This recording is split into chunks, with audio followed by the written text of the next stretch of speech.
Bonjour à tous et bienvenue à cette nouvelle édition de la revue de la presse camerounaise que nous ouvrons avec le quotidien Mutation qui titre à sa grande une « Prière pour Paul Biya, chapelet de mystère ».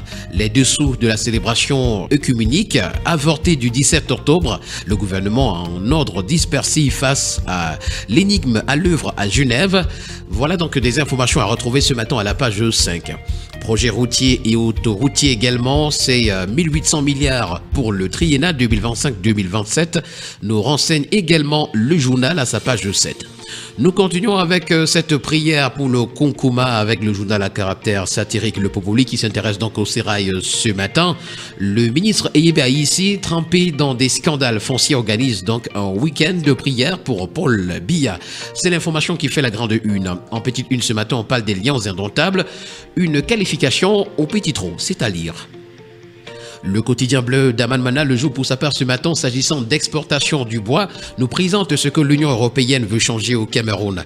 L'ambassadeur chef de la délégation de l'Union européenne parle de la nouvelle approche de la coopération Union européenne-Cameroun dans le secteur forestier. L'interview exclusive de l'ambassadeur nous est présentée ce matin dans les colonnes du journal. Et puis Cameroun, le taux d'accès à l'électricité estimé à 71% en 2022. Voilà donc une information à retrouver en parcourant également les colonnes du journal.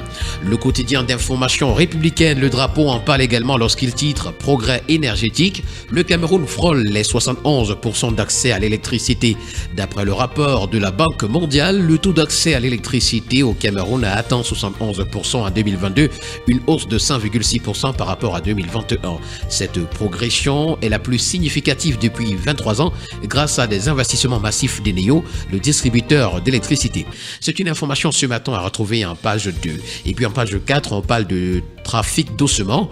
De Marois à Yaoundé, le phénomène fait rage. Nous continuons ce matin avec le quotidien Le Messager qui titre à sa grande une « Élections, alternance, Nozo et bien d'autres, sauver le Cameroun du chaos ».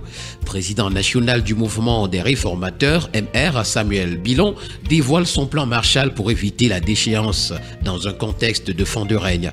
C'est à retrouver ce matin en page 3. Et puis Mac Brice en page 12 de Bruxelles à Rabat.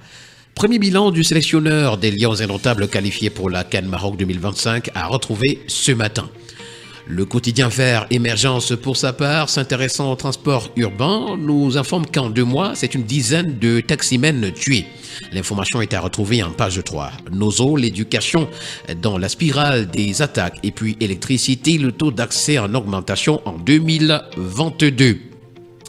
Nous continuons ce matin avec notre journal, ça c'est le tri-hebdomadaire La Voix des Jeunes qui nous amène dans la région du centre et nous parle également de ces 20 taximens tués en quelques jours seulement. Ces chauffeurs de taxi ont été mortellement agressés dans la ville de Yaoundé et ses environs en l'espace de 2 mois par des bandits qui s'emparent ensuite de leur véhicule. C'est une information à retrouver ce matin à la page 3.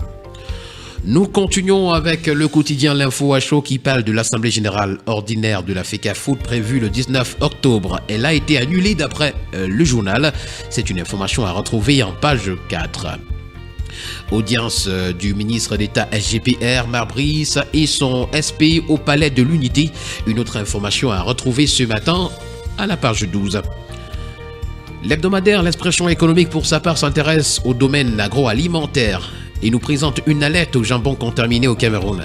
Le ministre de l'Élevage, des Pêches et des Industries animales, Minepia Taïga, a saisi le 4 octobre 2024 les délégués régionaux de son département ministériel pour renforcer l'inspection sanitaire vétérinaire. Avec le quotidien Nouvel Horizon, on parle du Cameroun. Le ministre de la Santé renforce ses partenariats pour améliorer la santé et la nutrition. Le MinSanté, Manaouda Balachi, a accueilli des représentants du Programme alimentaire mondial, PAM, et du Fonds des Nations Unies pour la population, UNFPA. Le quotidien de la santé Éco-Santé qui parle de lutte contre le paludisme au Cameroun nous renseigne que cette lutte-là est en péril avec un financement insuffisant de 39,42%. Selon les statistiques récentes, le pays se classe au 11e rang des nations les plus touchées par cette maladie mortelle, avec au moins 6 millions de cas et 4 000 décès chaque année. Pour répondre à ce fléau, le Programme national de lutte contre le paludisme a élaboré un nouveau plan stratégique pour la période 2024-2028. Cependant, l'analyse des besoins de financement révèle des gaps significatifs qui nécessitent une attention urgente. La canne blanche au Cameroun, entre défis quotidiens et espoirs de sensibilisation, c'est également à retrouver ce matin. Et puis carrière de sable d'Olembé, un enfer de poussière et de maladies à retrouver. Le quotidien Econews, comme chaque matin, nous présente deux unes à sa page de présentation. Port autonome de Kribi pour la première, considéré comme un hub logistique du premier plan en Afrique. Et puis pour la seconde, l'Afrique centrale est face au défi de l'innovation. Un appel à la transformation industrielle est d'ailleurs lancé. Le quotidien L'économie pour sa part, s'intéressant au secteur pétrolier, nous fait savoir que Perenco et Towa Resources multiplient les investissements dans le Rio del Rey. Situé au Cameroun, près de sa frontière avec le Nigeria, il dispose encore des réserves importantes de pétrole. Nous continuons avec Westeco qui s'intéresse à la journée internationale de la femme rurale à Bafoussam 2e et son nom Bodo interdit des dons aux femmes rurales de son unité territoriale. C'est une information à retrouver à la grande une. À son autre une ce matin, Westeco parle de harcèlement judiciaire du maire UDC de Massangam en nous présentant la réaction musclée de Tomaino Dam-Joya au tribunal de Fumot. Le journal de l'économie et des finances Eco-Matin parle de rebranding Africa Forum. Demain, c'est le grand jour d'après l'information rendue par le journal. Marché des titres publics également, le Congo négocie un rééchelonnement de sa dette sur 10 ans. Nous allons terminer ce matin avec la voix du consommateur qui, à sa grande une, nous présente une alerte. Il s'agit d'une disparition inquiétante à Yaoundé. Le portrait de la personne disparue est présenté ce matin à la grande une du journal. Et puis en Suède, c'est Kylian Mbappé qui est accusé de viol.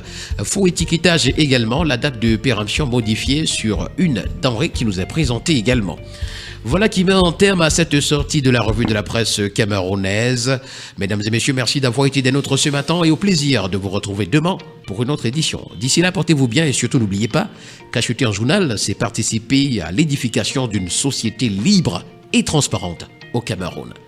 Agréable journée à tous et à chacun.